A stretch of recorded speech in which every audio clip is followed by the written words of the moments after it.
부득이라는 말 오늘 12절에 보면 사울왕의 변명 중에 등장하는 단어죠. 부득이했다. 한자로 부득이라는 말을 풀어보면 어쩔 수 없는 상황에서 어쩔 수 없이라는 뜻을 가진 부사어죠. 좀 쉽게 풀어보면 자신의 의지와는 다르게 피치 못할 사정으로 인해 특정한 행동이나 결정을 할 수밖에 없을 때 쓰는 정중한 표현이죠. 그래서 내가 부득이해서 이렇게 했으니 양해를 구합니다. 그리고 넘어갈 수 있는 그런 표현이다. 그렇게 이야기할 수 있습니다. 네, 여러분, 우리가 믿음 생활하면서 아무리 부득이한 상황이라고 해도 절대 해서는 안 될 것들이 있죠. 오늘 본문에 그것을 우리에게 소개하고 있습니다.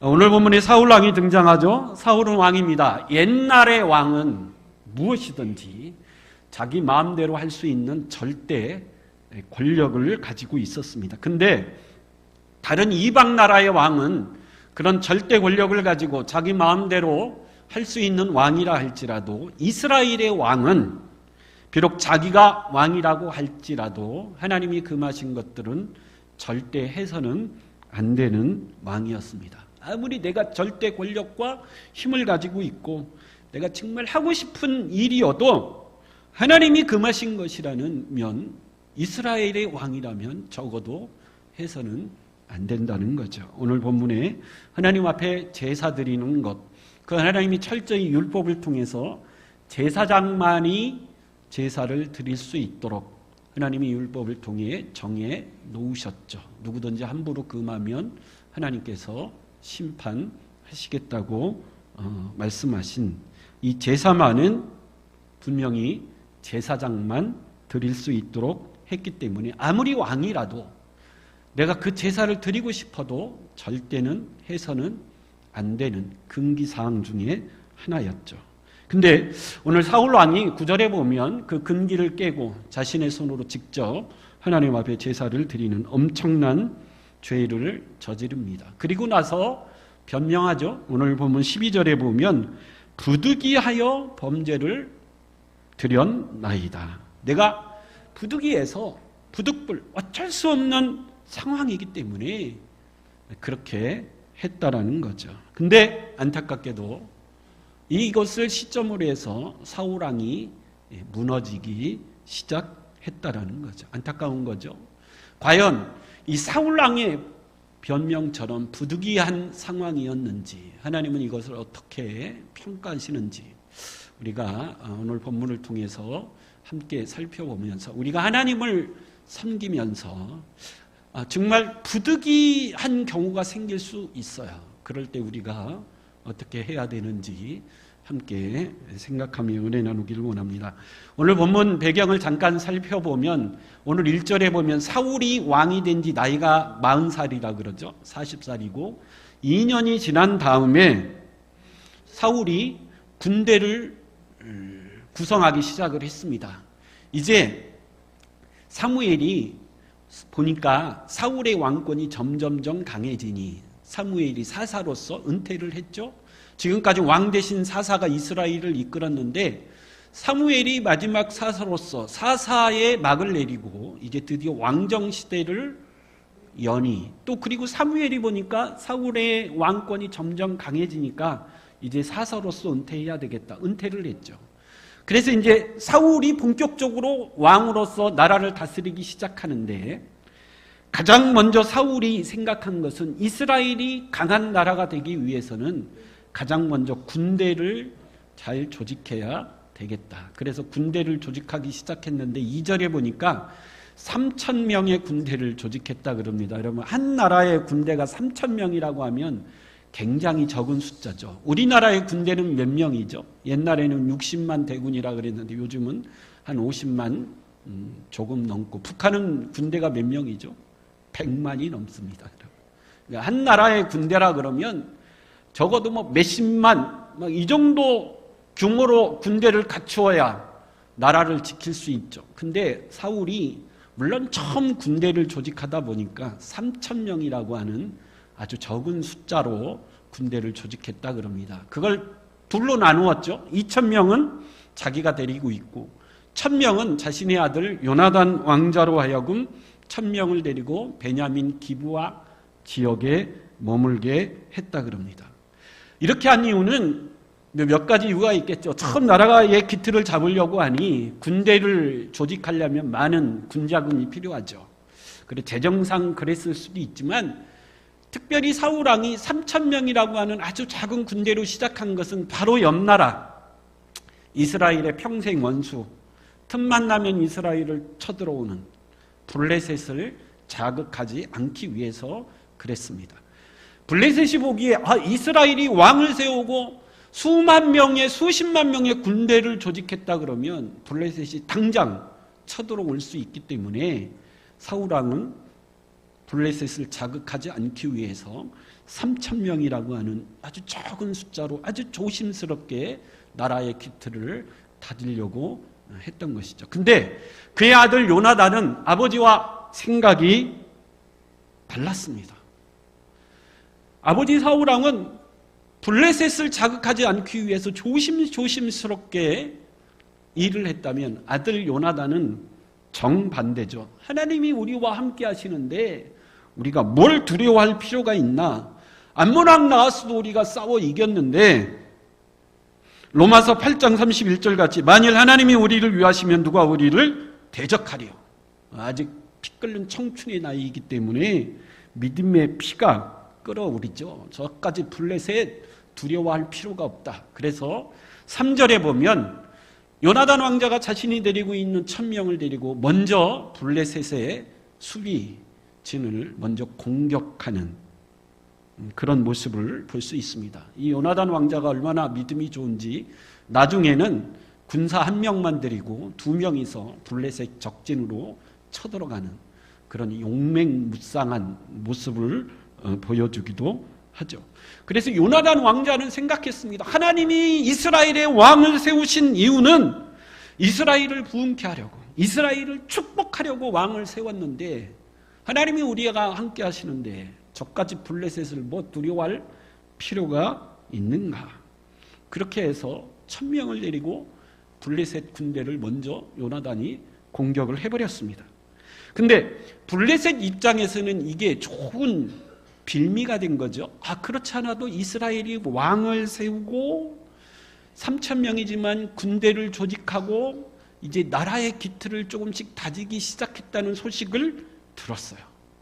그래서 블레셋이 생각하기에 저걸 그대로 그만두었다가는 이스라엘이 점점점 강성해질 수 있는데 아예 그 싹부터 잘라버려야 되는데 기회를 엿보고 있는데 요나단이 1,000명을 데리고 먼저 쳐들어왔으니 얼마나 좋은 빌미입니까? 블레셋은 이스라엘을 영구적으로 지배하기를 원했어요. 블레셋은 이스라엘 사람들이 영구적으로 자신의 종으로 삼기를 원했어요. 오늘날도 마찬가지죠, 여러분. 마귀가 가장 싫어하는 것은 교회가 부흥하고 성도들이 은혜 받고 기도하기 시작하는 것인 줄 믿습니다. 교회 안에 말씀의 능력이 있게 선포되었고 복음이 오화로워지고 성도들이 은혜 받고 기도하고 예배의 불이 붙기 시작하면 마귀는 가만히 있지 않습니다. 왜냐하면 자기 백성을 빼앗기는 것과 똑같기 때문에 우는 사자와 같은 심정으로 그 교회를 무너뜨리려고 분열하게 만들고 시험에 들게 만들고 주저앉게 만들려고 하는 존재가 마귀인 줄 믿습니다. 그럴 때 여러분 우리가 더 힘써야 될 것은 그 영적 싸움에서 이길 수 있는 유일한 방법은 더 모여서 예배하고 기도하기에 힘쓰는 일인 줄 믿습니다. 그래서 예수님도 때가 가까울수록 모이기에 힘쓰라 그랬죠. 여러분 어쨌든 요나단 왕자가 피 끓는 믿음으로 블레셋을 먼저 쳐서 블레셋이 그것을 기회로 엄청난 군대를 동원해서 쳐들어왔다면 이스라엘 백성들이 서로 마음을 모으고 뜻을 모아서 싸워야 되는데 안타깝게도 이스라엘 사람들은 블레셋을 두려워하여 오히려 뿔뿔이 흩어지는 안타까운 모습을 오늘 본문에 볼 수 있습니다. 그래서 블레셋이 쳐들어왔는데요. 어마어마합니다. 우리가 읽지 않았지만 5절에 보면 병거가 3만이요 마병이 6천이요 백성 군사들은 해변의 모래알 같았다. 어마어마한 군대를 동원해서 쳐들어온 거죠. 오늘날로 표현하면 탱크가 6천 대고 장갑차가 3만 대고 보병은 수를 헤아릴 수 없는 엄청난 군대를 동원해서 이스라엘을 쳐들어온 겁니다. 그래서 사울 왕이 블레셋이 쳐들어오니까 나팔을 불어 또 이스라엘의 용사를 모아서 길갈에 진을 쳤습니다. 근데 이스라엘 백성들이 용사들이 모였는데 이 블레셋 군대를 보고 싸우기도 전에 공포에 떨기 시작합니다. 얼마나 이 블레셋을 두려워했는지 6절 한번 읽어볼까요? 6절 시작. 이스라엘 사람들이 위급함을 보고 절박하여 굴과 수풀과 바위 틈과 은밀한 국경, 호기 좋게 블레셋과 싸우려고 이스라엘 군대들이 모였는데 블레셋 군대를 보고 깜짝 놀라서 두려움에 떨어서 뭐 했다 그러죠? 굴과 수풀과 바위 틈에 숨었고 7절에 보면 어떤 사람은 요단강을 건너 도망가기도 했다 그래요. 왜 그렇죠? 여러분, 당시 이스라엘은 청동기 문명입니다. 청동기. 블레셋은 철기 문명이에요. 청동기와 철기가 싸우면 누가 이기죠? 당연히 철기가 이기죠. 오늘 13장 22절 맨 마지막 절에 보면 이스라엘의 군대 중에 철로 된 칼을 가지고 있는 사람은 딱 두 사람밖에 없었다 그래요. 사울 왕과 요나단 왕자. 나머지는 뭐 갖고 모인 거죠? 곡괭이, 삽 뭐 이런 거 갖고 모인 거예요. 근데 블레셋 군대는 마병이 6천이라는 말은 오늘날로 말하면 탱크가 6,000대라는 거죠. 병거가 3만이라는 것은 장갑차가 3만 대라는 겁니다. 우리나라의 6.25 때 우리 국군은 탱크가 한 대도 없고 북한은 탱크가 한 300대를 가지고 있었기 때문에 속절없이 낙동강까지 밀리지 않았습니까? 근데 블레셋은 그 탱크가 6,000대라는 거예요. 장갑차가 3만 대고 철로, 창과 칼로 무장한 군인들은 수를 헤아릴 수 없었는데 이스라엘은 칼을 가지고 있는 사람은 몇 사람밖에 없다고요? 단 두 사람밖에 없었다. 이거 보나마나 게임이 안 되는 거죠. 그래서 이스라엘 군사들이 겁에 질려서 수풀에 숨고 웅덩이에 숨고 산속으로 도망가고 어떤 사람은 요단강 건너 저 멀리 도망가는 그런 상황에 처했다라는 거죠. 이럴 때 여러분, 이스라엘이 선택할 수 있는 유일한 승리의 비결은 누구를 의지하는 거죠? 하나님을 의지하는 거죠. 사울 왕도 그걸 알았습니다. 아무리 군대의 국력이 이렇게 차이가 나도 하나님이 함께 하시면 얼마든지 이 전쟁에서 이기고 승리할 수 있다. 그래서 선지자 사무엘에게 도움을 청하니 사무엘이 내가 7일 후에 도착해서 하나님께 번제와 화목제를 드리자. 그리고 싸우자. 그러나 하나님이 우리 편이 되어주셔서 반드시 승리할 것이다. 그렇게 사무엘과 약속을 하고 사울 왕이 7일을 기다립니다. 여러분, 엄청난 기다림이죠. 그럼 서로 블레셋 군대와 이스라엘의 군대가 서로 진을 치고 마주보고 있습니다. 며칠을 기다려야 되죠? 7일을. 여러분, 그게 쉬운 겁니까? 블레셋이 언제 밀고 들어올지 몰라요. 언제 쳐들어올지 몰라요. 근데 사울 왕은 사무엘이 7일 후에 온다 그랬으니 7일을 기다리는 겁니다. 대단한 인내심입니다. 근데 7일 날 아침이 됐는데도 사무엘이 오지 않으니 마음이 뭐해지죠? 급해졌습니다. 그나마 남아있던 이스라엘 백성들도 뿔뿔이 흩어지기 시작하는 거죠. 그래서 안 되겠다. 그래서 사울 왕이 직접 여호와께 뭘 드린 거죠? 번제와 화목제를 드렸어요. 근데 제사를 막 드리자마자 사무엘이 도착을 했습니다. 그래서 사무엘이 보고 깜짝 놀랐죠. 아니, 이게 어찌된 일인가? 아니, 왕이 왜 직접 하나님 앞에 번제와 화목제를 드리는가? 이건 하나님 앞에 엄청난 불경죄다. 율법을 범한 죄다. 책망을 하죠. 그랬더니 사울이 변명을 합니다. 부득불 그랬다라. 상황이 이래서 할 수 없어서 내가 직접. 보십시오.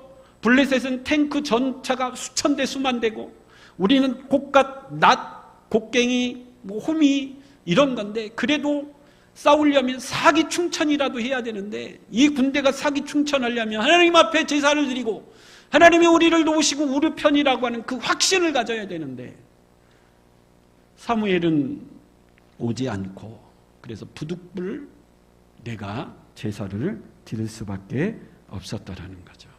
근데 13절 14절에 보면 사무엘은 그런 사울을 호되게 뭐하죠? 책망합니다. 그래서는 안 됐었다라는 거죠. 여러분, 중요한 건 이거죠. 사울은 왜 부득불 그랬고 하나님은 왜 그 상황을 용납하지 않았을까요? 사울의 변명 가운데 우리가 여러 가지 상황을 살펴볼 수 있지만 그 중에 하나는 사울의 조급함, 성급함을 볼 수가 있습니다. 여러분, 하나님 앞에 제사를 드린다라는 것은 이 전쟁은 이제 우리의 싸움이 아니고 누구의 싸움이라는 거죠? 하나님의 싸움이 되는 거예요. 하나님이 싸우시면 반드시 이 전쟁에서 우리는 뭐 할 수 있죠? 승리할 수 있습니다. 그렇다면 이 제사는 반드시 하나님이 주신 율법대로, 말씀대로 드려야 됩니다. 근데 사울이 마음이 조급했어요. 여러분, 오늘 본문을 잘 보면 사무엘이 7일 후에 가겠다 그랬어요. 그게 7일째가 되었어요. 그러면 오늘 본문의 상황상 아침에 사울 왕이 아침에 일찍 일어나 보니 누가 안 와 있죠? 사무엘이 안 와 있는 거예요. 그래서 조급해지기 시작했죠. 백성들도 아침에 눈을 떠보니 사무엘이 안 와 있는 거예요. 그래서 백성들이 흩어지기 시작합니다. 사울이 안 되겠다. 근데 사실은 언제까지 기다려야 되죠?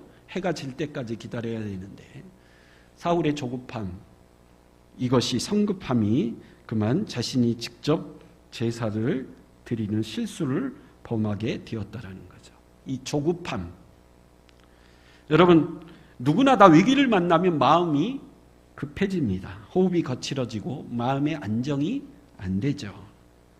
여러분, 그걸 참지 못하는 사람은 실수하게 되는 거고 그걸 잘 참고 냉정하게 자신의 마음을 다스릴 줄 아는 사람은 그 상황을 이기고 승리하는 사람이 될 수 있다라는 겁니다. 오늘 시대를 정보화 시대라 그러죠. 이런 정보화 시대의 생명은 뭡니까? 속도입니다. 속도.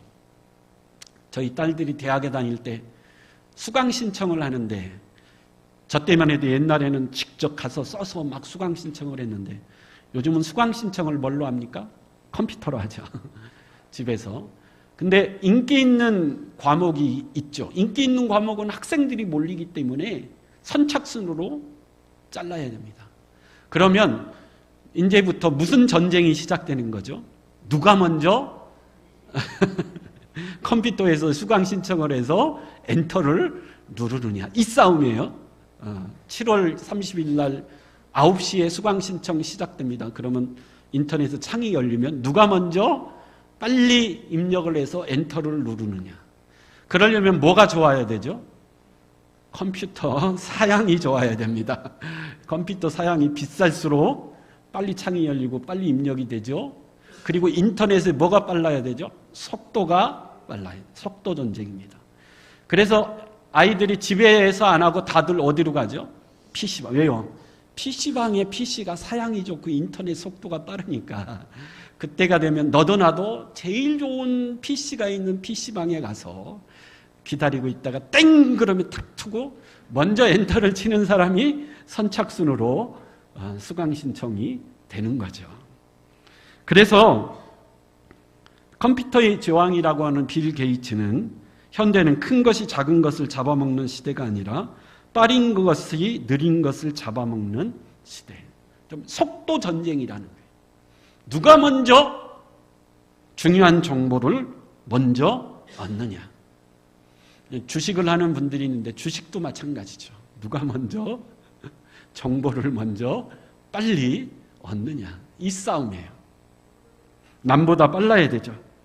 여러분, 특별히 우리 한국 사람들의 특징이 뭐죠? 빨리빨리죠. 여러분, 식당이 잘 되려면 음식이 뭐 해야 돼요? 빨리. 음식이 늦게 나오면 여러분, 그 식당은 장사가 안 됩니다. 한국 사람은 빨리. 그래서 예전에 지금도 그런가 모르겠는데 유럽으로 여러분 한국 사람이 여행을 가면 유럽의 식당은 대부분 무슨 제죠? 예약제입니다. 시간을 예약을 해서 한 2시간 내지 3시간 동안 많은 이야기를 하면서 음식을 먹는 문화가 유럽의 문화예요. 근데 그 유명한 식당에 한국 관광객이 오면 받아줄까요? 안 받아줄까요? 예약을 안 해도 받아준다 그럽니다. 왜 그렇죠? 빨리 먹고 가기 때문에. 6시 예약이 있고 8시 예약이 있는데 그 예약과 예약 사이에 틈이 한 10분 정도, 20분 정도 있으면 한국 관광객은 무조건 뭐 한다 그래요? 받는다 그래요. 왜요? 빨리 먹고 갔기 때문에. 그래서 한국 사람을 대표하는 아주 신조어가 빨리. 외국 사람들이 한국말을 배울 때 중에 가장 먼저 배우는 단어도 뭐죠? 빨리빨리입니다. 그래서 이 빨리빨리가 우리 대한민국의 경제 부흥을 또 이렇게 놓은 것이다. 그렇게 평가도 하지만 또 삼풍백화점이 무너지고 성수대교가 무너지면서 빨리빨리가 그렇게 좋은 건 아니다. 그래서 정수복 씨가 쓴 바다로 간 게으름뱅이라는 책이 있어요. 이 책을 왜 썼냐면 우리가 너무 스피드 시대에 너무 빨리빨리 살다 보니까 느림의 행복을 놓치며 사는 경우가 많이 있다라는 거죠. 행복은 빠른 것에 있지 않고 느림의 미학 속에 인생의 행복이 있다. 그래서 우리는 너무나 바쁘게 사느라고 천천히 살면서 느낄 수 있는 감수성을 잃어버렸기 때문에 일부러라도 게으름을 피우면서 그것들을 회복하자. 속도가 중요한 것이 아니고 방향이 중요하다는 방향. 특별히 우리 신앙도 마찬가지입니다. 속도가 중요한 게 아니고 내 믿음의 방향이 지금 제대로 가고 있는가?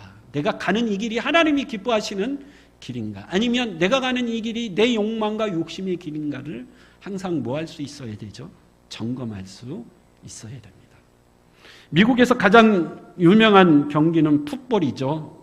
우리나라의 하인즈 워드라고 하는 헌혈아가 유명한 미국의 풋볼 선수여서 미국의 풋볼이 또 한참 소개된 적도 있는데, 근데 이 풋볼 결승전 때 미국의 풋볼 결승전이 일어나면 온 미국이 막 난리가 아니죠.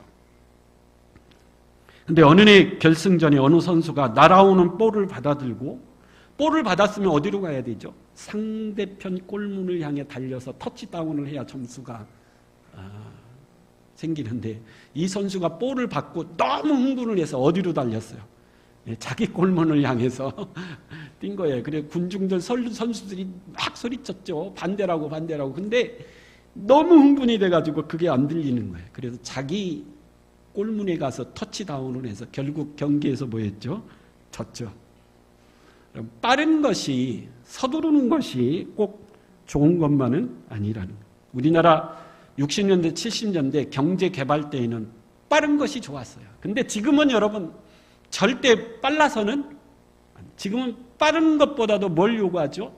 정확한 걸 요구합니다. 예전에는 빨리빨리 때문에 좀 어설퍼도 그냥 다 덮고 넘어갔는데 지금은 아니에요. 정확해야 돼요. 그래야 실수하지 않고 나중에 사고를 예방할 수 있죠. 그래서 지금은 절대 빠른 게 좋은 것이 아니고 정확한 것, 우리가 지금 옳은 방향으로 가고 있는가, 이것이 더 중요하다. 여러분 기도도 마찬가지죠. 우리는 기도하면 당장 뭐가 오기를 바랍니까?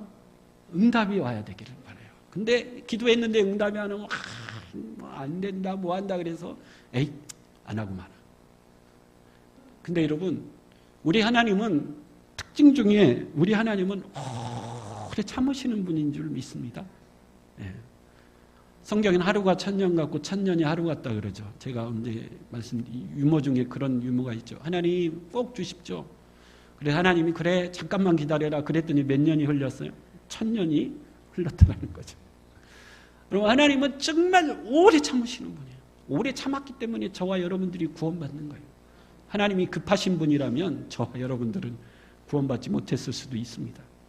여러분 모세를 보십시오. 하나님이 애굽을 구원하는데 그 당시에 이미 장성한 사람을 선택해서 쓸 수 있어요. 이미 나이가 40, 50, 나이가 60, 70 쓸만한 사람을 써서 이스라엘을 구원하는 일에 사용할 수 있습니다. 근데 하나님은 그렇게 하지 않았죠. 가장 어린아이가 태어나면 죽어야 하는 험악한 시대에 모세를 태어나게 하시고 바로의 공주의 품에 들어가게 하셔서 40년 동안 애굽의 궁궐에서 자라게 하시고 또 40년 동안 광야에서 자라게 하시고 몇 년을 기다리시는 거죠? 80년을 기다리고 그 모세를 쓰시는 것을 볼 수가 있어요. 여러분 기도하는데 하나님이 당장 응답하실 수도 있지만 여러분 4만 번 1만 번 응답받은 조지 밀러라고 하는 목사님 책에 보면 자기 친구의 구원을 위해서 기도하는데 몇 년이 걸렸다 그러죠? 40년이 걸렸다 그래요. 자기가 죽기 일보 직전에 40년이 걸려서 자기 친구의 구원을 위해서 기도했는데 40년 만에 그 기도가 응답이 되더라. 여러분 인내하는 것에 성공할 수 있는 저와 여러분 될 수 있기를 축원합니다. 두 번째는 12절에 보면 사울왕이 이야기하는데 12절을 같이 한번 읽어볼까요? 시작. 이에 내가 이르기를 아멘. 이건 무슨 말이죠? 내가 생각해 봤을 때 내 생각에 그렇게 했다는 거죠. 여러분 내 생각과 감정보다도 더 중요한 것이 뭐죠? 하나님의 말씀인 줄 믿습니다. 이미 사무엘상 12장 14절에서 16절에 이미 하나님이 사무엘을 통해서 이런 말씀을 주셨죠. 같이 한번 읽어볼까요?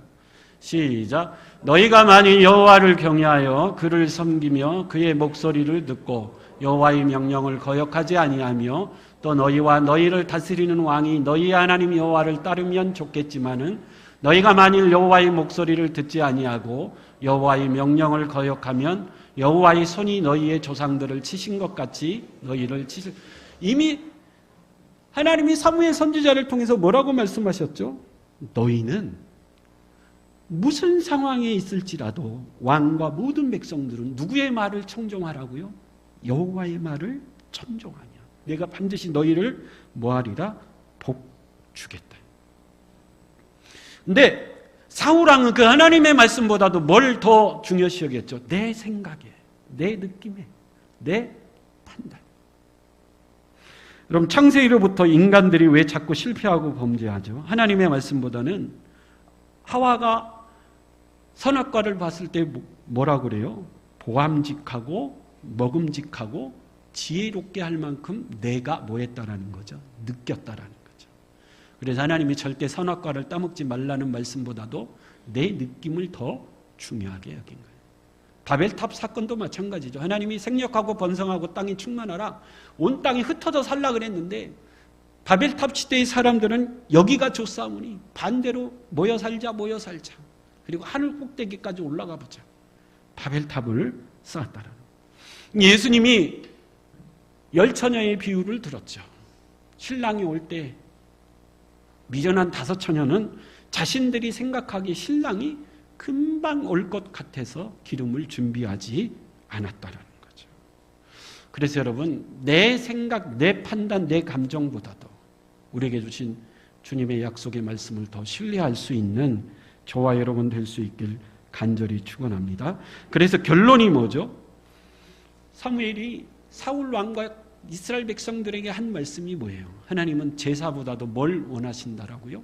순종을 더 기뻐하신다라는 거예요. 여러분 특별히 하나님이 사울 왕에게 7일 동안을 기다리게 하신 이유가 뭐죠? 적어도 하나님의 나라, 하나님의 백성을 다스리는 이스라엘의 왕이라면 죽는 순간까지 하나님을 의지하는 왕이 되기를 원하셨어요.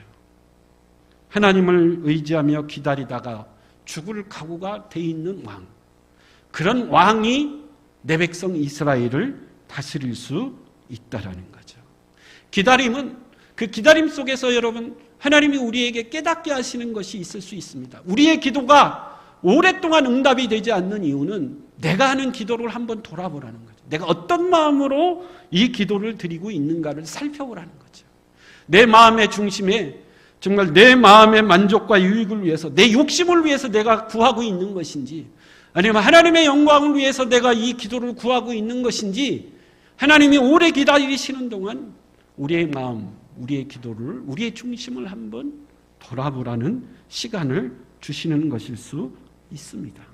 그래서 그 기다림의 시간 동안에 다니엘의 세 친구의 고백처럼 하나님 그리 아니하실지라도 나는 누구만을 섬기겠노라? 하나님만을 섬기겠노라. 그런 믿음의 고백을 하나님이 원하고 계시는지 모릅니다. 여러분, 사울은 부득이해서 그랬다 그럽니다. 여러분, 부득이해서 그럴 수 있는 상황들이 있어요. 그러나 하나님이 우리에게 율법 말씀으로 주신 명백한 말씀이 있다면 부득이한 상황 속에서도 여러분 그 말씀을 붙들고 끝까지 순종하고, 여러분 내 감정과 내 판단대로 사는 인생이 아니라 하나님이 주신 말씀만을 끝까지 붙들고 살아갈 수 있는, 그래서 예레미야 7장 23절 한번 읽어보고 마칠까요? 예레미야 7장 23절 시작. 오직 내가 이것을 그들에게 명령하여 이르기를 너희는 내 목소리를 들어라. 그리하면 나는 너희 하나님이 되겠고 너희는 내 백성이 되리라. 너희는 내가 명령한 모든 길로 걸어가라. 그리하면 복을 받으리라. 그리하면 하나님이 반드시 축복하시고 끝까지 우리를 지켜주실 줄 믿습니다. 우리 다 같이 일어서셔서 주님 말씀하시면 우리 찬양하고 하나님 기다림에 성공하는 인생 되게 하여 주시옵소서. 하나님의 정한 때까지 기다리게 하시고 그리 아니하실지라도 그래도 나는 하나님만을 끝께로 섬기겠노라. 그렇게 말씀 붙들고 믿음으로 승리하며 살아갈 수 있는 인생 되게 하여 주시옵소서. 우리 결단의 기도 드리고 마치도록 하겠습니다.